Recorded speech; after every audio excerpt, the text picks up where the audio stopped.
विद्यार्थी मित्रांनो, आज आपण इयत्ता 10वी गणित भाग 2 प्रकरण 3 वर्तुळ म्हणजे सर्कल याचा अभ्यास करणार आहोत.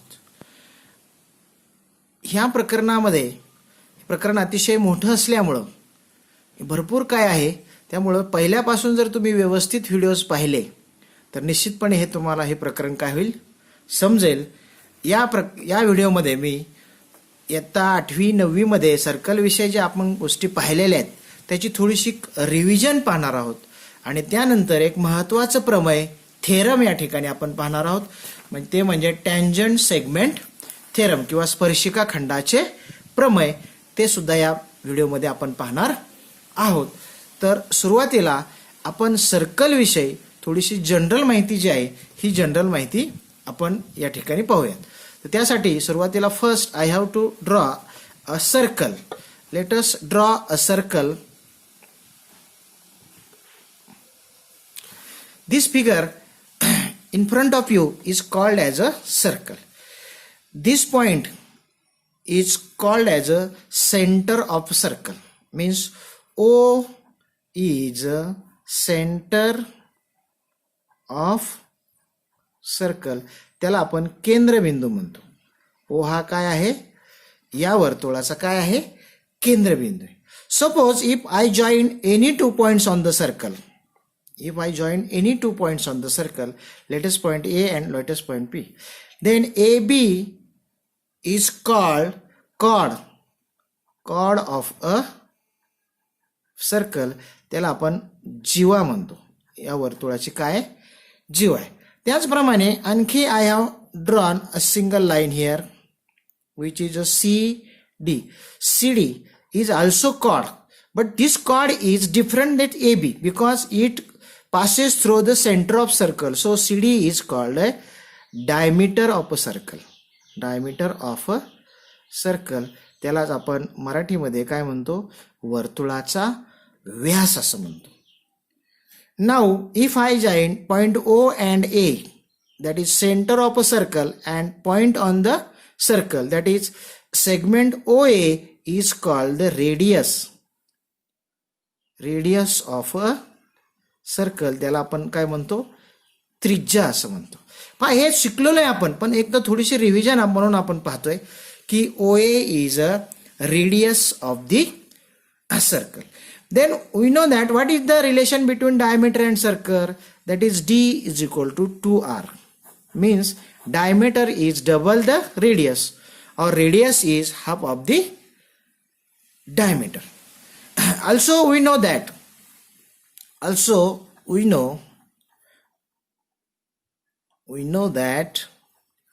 congruent circles,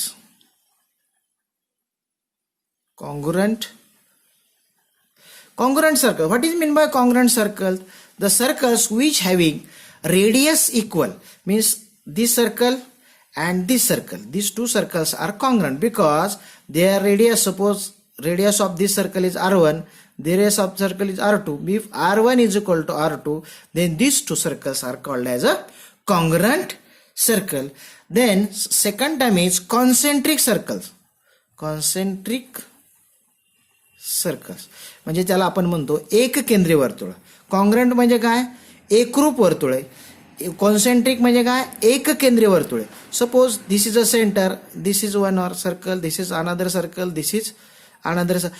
All the circles having the center this, that's why these circles are called as a concentric circles. Now next is intersecting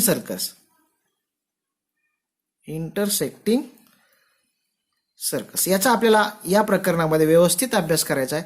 intersecting circles means if the two circles having like this, these circles are called as a intersecting circles.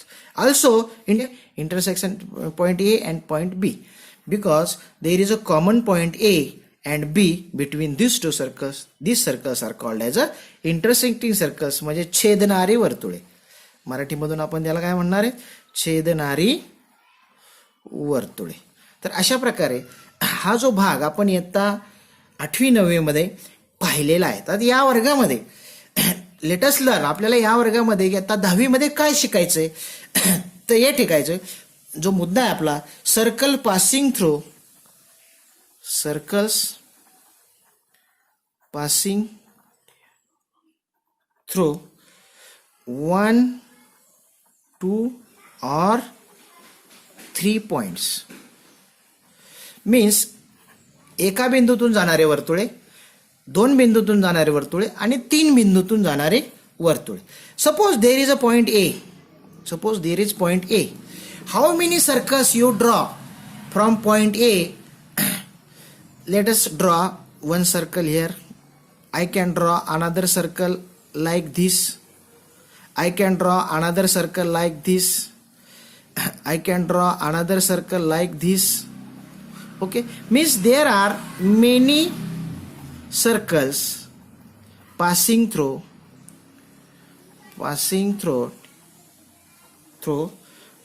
one point. Okay, पहा पुढे ज्यावेळेस आपल्याला examples सोडवायचे असतील की if you have to solve the examples then this is useful to us.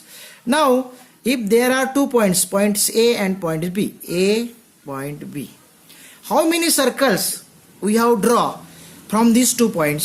Late us draw a single circle here. Activities आहे त्या तुम्ही करून पाहू शकता. Again I can draw, suppose if I draw a bisector of this segment AB like this is a bisector of segment AB, and if I take here center of circle and radius, then I can draw like this circle. In this way I can draw a circle here. From I can draw a circle. These all circles are passing through point A and B whose center is on this line L. Means many circles are passing through 2 points. Okay, what we learned? We learned that we can draw many circles from single point. We can draw many circles from 2 points. If we have given a 3 points like this A, B and C, how many circles we can draw? We can draw only one circle which passes through 3 points. Only one circle. We can draw only one circle passing through 3 non-collinear points. Linear points. Suppose these points are like this A, B, C. We cannot draw the circle which is passing through 3 collinear points. These points must be a non-collinear. Then also we can draw the circle. Our next topic is secant and tangent. Secant and tangent. What is secant and what is tangent? म्हणजे स्पर्शिका आणि छेदिका.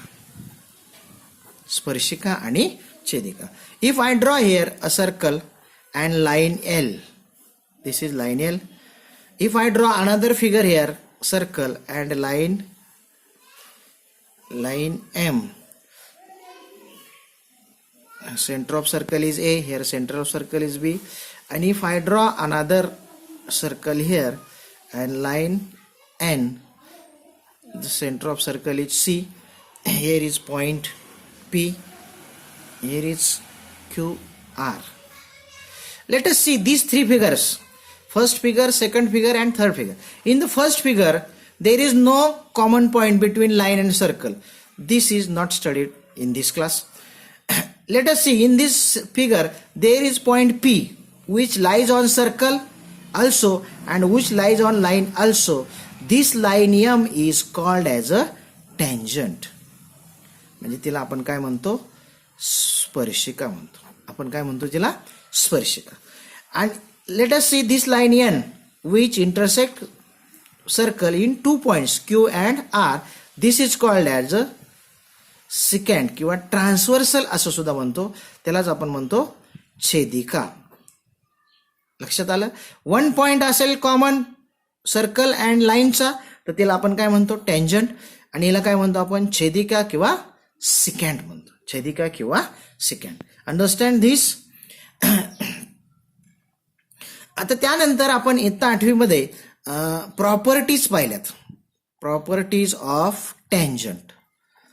आता properties of टँजंटमध्ये महत्वाची property, if I draw a circle and this is a tangent, this is a tangent, this is a O is the centre of circle L, then if I draw this is a point of contact किंवा त्याला आपण स्पर्शबिंदू म्हणतो O T, T is a point of contact.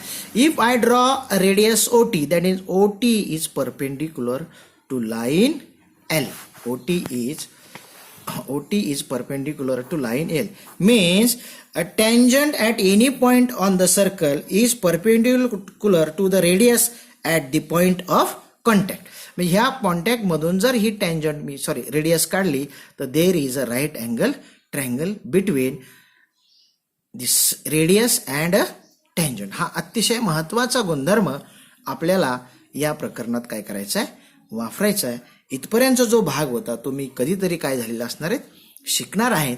इथून पुढचा जो भाग अतिशय महत्वाचा आहे की आपल्याला या ठिकाणी एक थेरम पाहिजे, theorem that tangent segment theorem, किंवा त्यालाच आपण असं म्हणतो tangent segment. Very IMP for the SSC board examination.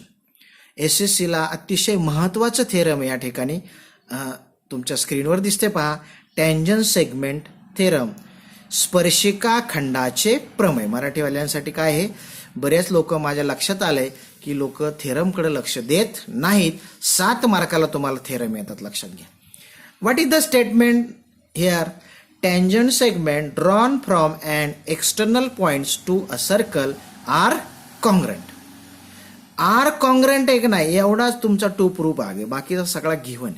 पहा, वर्तुळाबाहेरील बिंदूतून वर्तुळाला काढलेल्या स्पर्शिका खंडांची लांबी समान असते, हा तुमचा टू प्रूफचा भाग.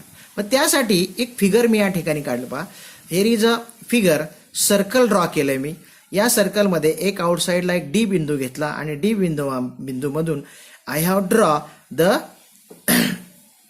Tangent segment DP and DQ, okay, of the centre A. This is our given part. आणि गिव्हन पार्ट मध्ये काय असते की जे गिव्हन पार्ट असतो त्याच्यावरून आपल्याला फिगर काढायला लागते. We have to draw figure from the given part. What is given part in the figure? In the figure A is a centre of circle and segment DP and segment DQ are the tangent segment drawn to a circle. म्हणजे थोडक्यात काय की A केंद्रबिंदू असलेल्या वर्तुळामध्ये रेषाखंड DP आणि रेषाखंड DQ हे काय येतं, स्पर्शिका खंड आहे. Okay, means tangent segment drawn from an external point to a circle are congruent. To proof काय असणार या ठिकाणी, टू प्रूफ म्हणजे आपल्याला सिद्ध काय करायचं, साध्य काय करायचं. या ठिकाणी आपण त्याला मराठीमधून काय म्हणतो, साध्य. साध्य काय की दिस tangent segments are congruent, means segment DP is congruent to segment DP is congruent to segment DQ. बरोबर आहे. म्हणजेच रेख DP एकरूप रेख DQ, मराठी मधल्यासाठी सुद्धा लिहिलं, रेख DP एकरूप रेख DQ. हे काय करायचं, मला सिद्ध करायचंय. तर या ठिकाणी एक छोटंसं कन्स्ट्रक्शन आहे पहा, किंवा ते कन्स्ट्रक्शन म्हणून डायरेक्ट प्रूफ मध्ये लिहिलं तरी सुद्धा या ठिकाणी काय होईल, मला चालेल. प्रूफ मध्ये काय करतोय पहा, मी फिगर मध्ये थोडासा बदल करतोय की मी ह्या ठिकाणी ए आणि पी बिंदू काय करतोय, जोडतोय. पहा इथं ए आणि पी बिंदू काय करतोय, मी जोडतोय. ए आणि क्यू बिंदू सुद्धा काय केले, मी जोडले. I have joined AP and A Q means draw radius